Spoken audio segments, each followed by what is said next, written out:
সকাল থেকে বাইরে প্রচণ্ড বৃষ্টি হচ্ছে, বৃষ্টিটাই একটু থেমেছে। আর তাই ভাবলাম আজকে এই বৃষ্টির দিনেই খিচুড়ি বিরিয়ানি হলে খুব ভালো হয়। আজকে বানাবো বিরিয়ানি মাটির হাঁড়িতে। চলুন তাহলে রেসিপিটা শুরু করা যাক। আসসালামু আলাইকুম বন্ধুরা, এবি কিচেনে সবাইকে স্বাগত। আজকে আমি তৈরি করে দেখাবো মটন হান্ডি বিরিয়ানি। এই বিরিয়ানিটা মাটির হাঁড়িতে বিরিয়ানি খুবই ভাইরাল হয়েছে, সবাই বানাচ্ছে। সেই কারণে ভাবলাম একবার আমিও বানাই, ট্রাই করে দেখি কেমন হয়। আর এই মাটির হাঁড়ি রান্না তো আমরা করিনি, আমার মায়েরা দাদি নানিরা তখন করতো। আর এটা তো মাটির হাঁড়ি রান্না বন্ধ হয়ে গেছে, এখন আবার সবাই দেখছি মাটির হাঁড়িতে রান্না করছে। সেই দেখে আমারও ইচ্ছা গেল যে মাটির হাঁড়িতে একবার রান্না করি। তাই ভাবলাম তাহলে আজকে বৃষ্টি হচ্ছে প্রচণ্ড, তাহলে বিরিয়ানি বানাই। এখানে আমি দু রকমের বিরিয়ানি বানাবো, একটা বিফ বিরিয়ানি আর একটা হচ্ছে মটন বিরিয়ানি। এখানে ওই জন্য আলুটা আমি বড় বড় আলু নিয়েছি, দু টুকরো করে কেটে নিয়েছি। এটা তেলে ছেঁকে নিলেও হবে, কিন্তু আমি এটা কুকারে একটা সিটি দিয়ে নেব। কুকারে একটা সিটি দিলে তাড়াতাড়ি সিদ্ধ হয়ে যাবে আর অল্প তেলে ভাজাও হয়ে যাবে।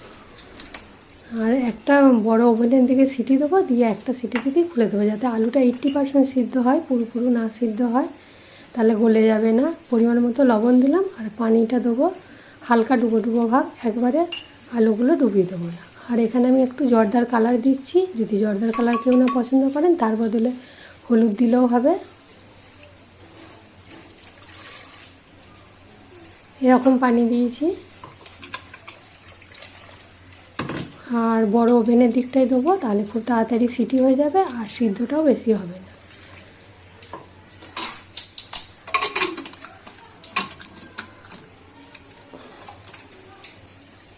এখানে আমি বাসমতি চাল নিয়েছি 250 গ্রাম, কারণ বেশি নিইনি, আমার হাঁড়িটা ছোট, ওতে বেশি ধরবে না। এই বাসমতি চাল কিন্তু খুবই আলগা হাতে ধুতে হয়।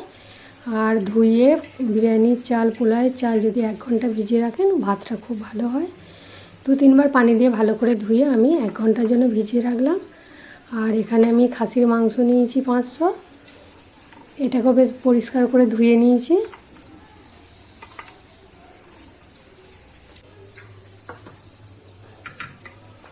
এবারে এখানে আমি মাটির হাঁড়িতে রান্না করবো বলে কষিয়ে রান্না করবো না, একসঙ্গে সব সেজে দিয়ে দেবো। এখানে আমি 50 গ্রাম সরষের তেল দিচ্ছি। এবারে মাংসটা দিয়ে দিচ্ছি।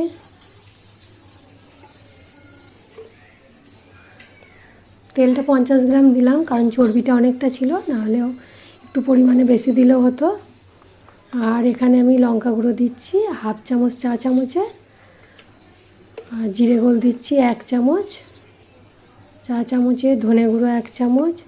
এখানে একটা ভাজা মশলা, এই ভাজা মশলার ভিডিও কিন্তু আমার চ্যানেলে দেওয়া আছে, দেখে নেবেন। এই ভাজা মশলা দিলে কিন্তু তরকারির স্বাদটা খুবই ভালো হয়ে যায়। আর পরিমাণ মতো লবণ দিলাম। আর এখানে আমার দই ছিল না, সেই কারণে আমি ভিনিগার আর দুধ দিয়ে দইটা বানিয়ে নিয়েছি, ভালো করে ফেটিয়ে নিয়েছি।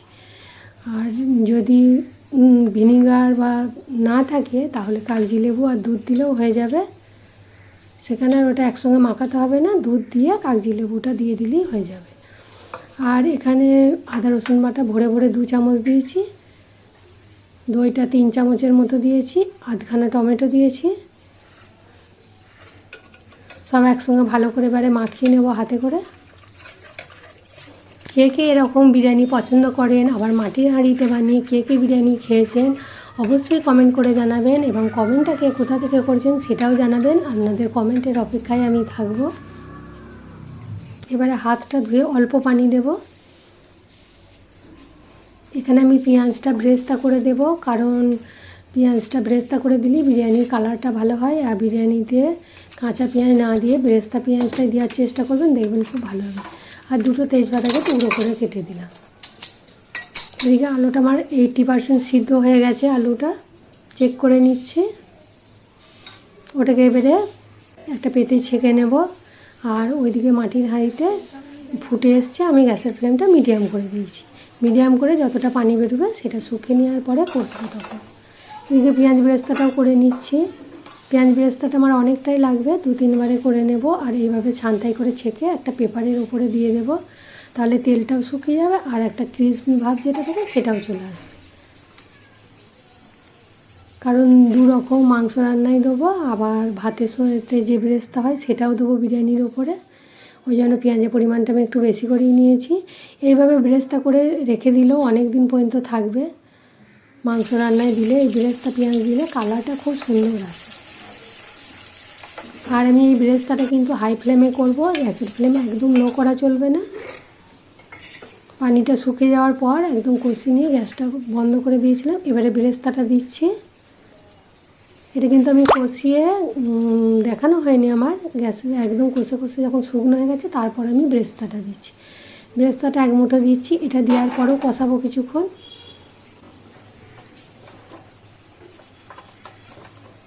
ওটা দিয়ে কিছুক্ষণ কষিয়ে নেওয়ার পর অল্প পানি দিয়ে আবারও ফুটতে দেবো। মাটির হাঁড়ি বলে আমার ওটা সিদ্ধ হয়ে গেছে। যদি মাটির হাঁড়ি না হয় তাহলে কী হবে, কুকারে একটা কি দুটো সিটি দিলেই হয়ে যাবে।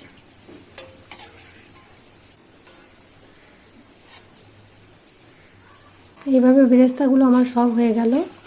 এবারে আলুটা যেটা আমি পানিটা ঝরিয়ে নিয়েছি সেটাকে এবারে এই আলুটাকেও কিন্তু আমি হাই ফ্লেমে ভাজবো।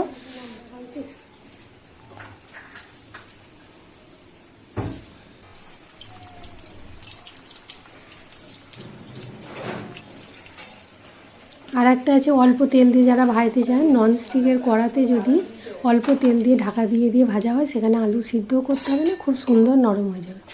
আমি কখনো সময় ওইভাবেও করি।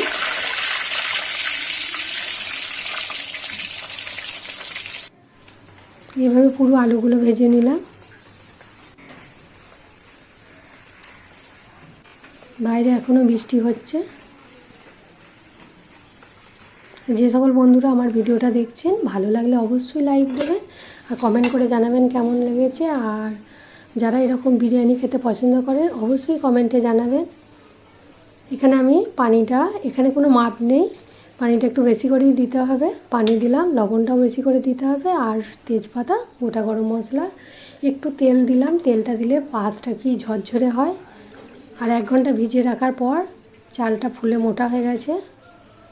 বিরিয়ানি পোলাওয়ের চাল আগেই বলেছি যত ভিজানো হবে তত ভাত ভালো হবে। আর অর্ধেকটা লেবুর রসকে দিয়ে দিলাম।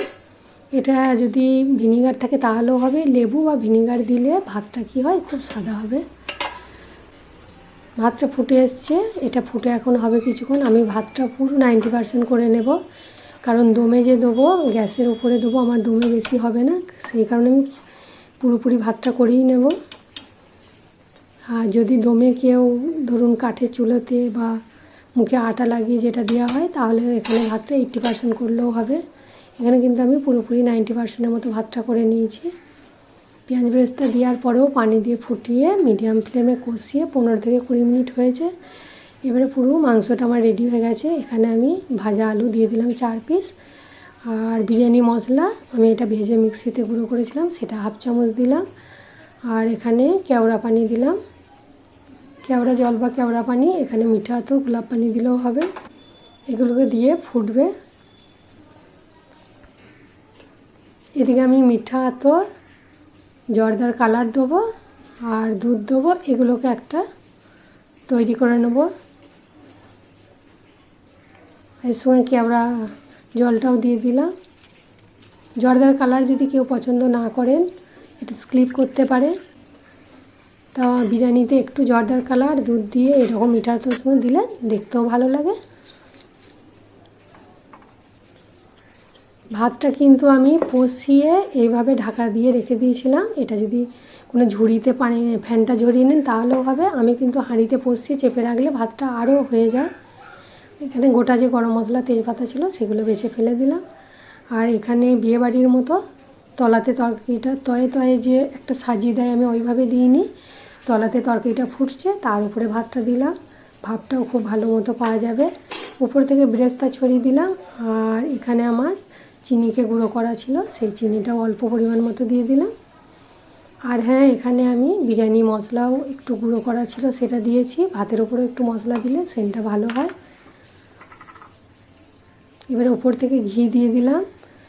এই রান্নাটায় চর্বি বেরিয়ে অনেকটাই তেল হয়েছিল বলে আমি আর সাদা তেল উপর থেকে দিইনি, ঘি দিয়ে দিয়েছি। যদি তেলের পরিমাণ কম হয় বা বেশি একটু তেল যারা পছন্দ করেন উপর থেকে বেরেস্তার তেলও একটু দিয়ে দিতে পারেন। মাটির ঢাকাটা দিলাম, ফাঁক আছে, এই কারণে আমি স্টিলের প্লেটটা দিয়ে আর ভিতরে একটা কাপড় দিয়ে দেব। একটু চেপে বসিয়ে দিচ্ছি কারণ ঢাকনাতে লেগে যেতে বলে। দিয়ে এইভাবে ঢাকা দিয়ে মিডিয়াম ফ্লেমে 15 মিনিট হয়েছে। তলায় একটা তাওয়া বসিয়ে দিলেও হবে। দিয়ে 10 মিনিট রেস্টে দিয়ে গরম গরম পরিবেশন করছি। পুরো বিরিয়ানি আমার পারফেক্ট হয়েছিল। আর মাটির হাঁড়িতে বিরিয়ানি যারা বানিয়ে খেয়ে দেখেছেন তারা দেখবেন এর স্বাদ কত অপূর্ব, খুবই টেস্টি এবং দারুণ হয়েছিল। তাহলে যারা মাটির হাঁড়িতে বিরিয়ানি বানাননি একবার এইভাবে বানিয়ে দেখুন, এত সুন্দর টেস্ট হবে, মুখে লেগে থাকবে। আর যে খাবে সেও আপনার প্রশংসা করবে। খুবই ভালো এবং টেস্ট হয়েছিল। মাংস আলু সবই ভালোভাবে সিদ্ধ হয়েছে। তাহলে আজ এই পর্যন্তই।